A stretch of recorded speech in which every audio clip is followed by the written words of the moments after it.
ada sebuah kabupaten yang satu desa itu di lockdown itu, entah namanya apa. Yang jelas informasi yang saya dapat,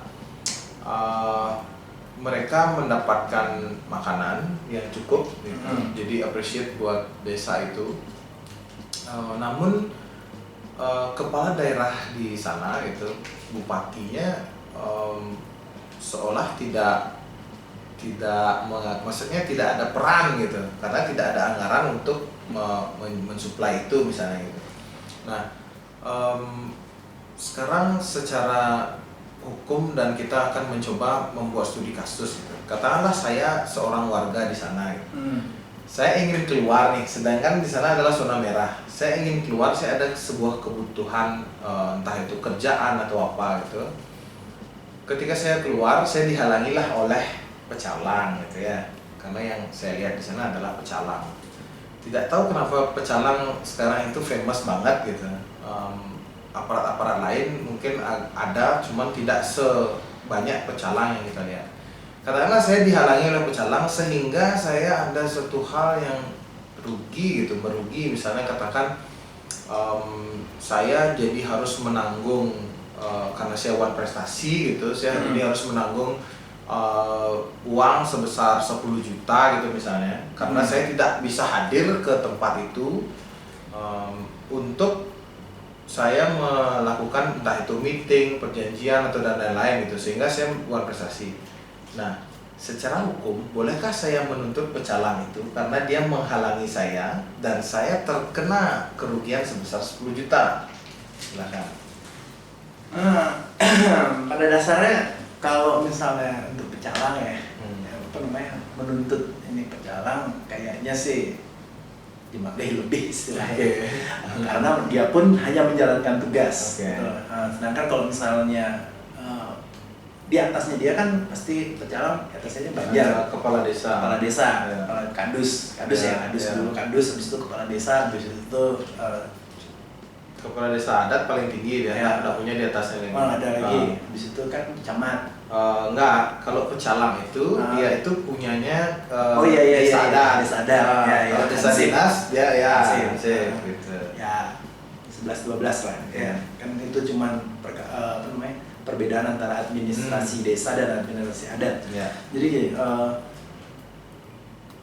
mereka menjalankan tugas. Himbauan misalnya, karena himbauan dan harus mengisolasi daerahnya mereka sendiri, karantina lah istilahnya. Karena mungkin ada yang positif di situ, dia tidak mau orang gara-gara mungkin ada yang keluar bawa virus, nanti desanya kena. Itu bagus sebenarnya. Tapi kalau misalnya tadi kayak Bapak menanggung kerugian, Bapak nih menanggung kerugian akibat itu sebenarnya nggak bisa juga, karena pertama dia menjalankan tugas dan itu keadaan force majeure relatif. Force majeure relatif. Ya, force majeure relatif, bukan absolut, karena ini bukan bencana alam. Dia relatif. Jadi ini menarik nih. Jadi masih bisa dilakukan upaya hukum dengan ininya Bapak, tekanan bisnisnya Bapak.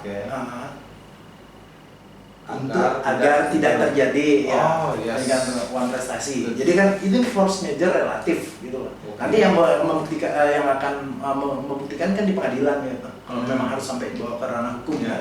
Nanti hakim akan menentukan apakah benar force majeure relatif apa tidak. Karena kalau misalnya Bapak bilang, saya rugi nih 10 juta, saya menuntut pecalangnya. Pecalangnya menjalankan tugas. Saya cuma menjalankan tugas, gitu lah. Katakan misalnya desa adatnya yang desa adatnya, yang dituntut gitu, kepala desanya. Ya istilahnya nanti akan modelnya kayak gini. Kalau ingat dulu ada kejadian jembatan runtuh, kemudian ada iring-iringan truk kalau nggak salah.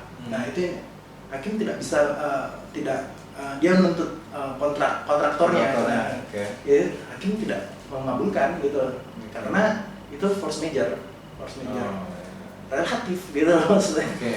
Modelnya seperti itu. Jadi kenapa hubungannya dengan misalkan karena kita nggak bisa keluar gitu kan.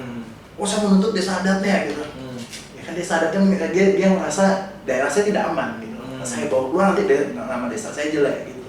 Jadi kalau misalnya dengan hubungan dengan bisnis dan segala macam ya lebih baik diselesaikanlah dengan ini tanpa harus desa adat. Karena kita kan kehidupan bermasyarakat. Ya, mereka juga istilahnya gini. Kita juga kadang-kadang sebagai manusia ya, kita harus bisa melihat mana yang buat kita nyaman, mana yang enggak gitu. Nah kan kadang-kadang hukum itu dibuat untuk buat kita nyaman, tapi kadang-kadang juga enggak gitu. Karena dia harus melindungi yang lain. Nah, mungkin ininya kita harus korban sedikit gitu. Ya, kalau itu definisi hukum yang tapi gitu katanya sih begitu. Menarik sekali, bahkan saya tidak terpikir jawabannya itu gitu, karena saya sudah siapkan pertanyaan itu dari rumah gitu. Berarti buat rekan-rekan yang mungkin ada terkendala bisnisnya dengan adanya beberapa aparat, entah itu aparat desa maupun desa adat, desa dinas, kelurahan dan lain-lain, bisa membuat semacam argumen terhadap lawan terhadap partner bisnisnya bahwa ini adalah keadaan force major relatif ya bahasanya. Nah, itu bagus banget itu. Nah, karena dia kategorinya ya force major relatif gitu loh. Saya nggak bisa keluar karena gini-gini gitu. Ya, ada bukti yang udah pastilah kita pasti punya bukti kan gitu. Kecuali kalau misalnya Anda ketiduran, Anda tidak datang dalam perjanjian ini. Wah, saya nggak boleh keluar karena desa saya melarang saya keluar, padahal dia ketiduran. Nah itu berbeda hal, gitu. Anda berbohong, Anda itu berbohong.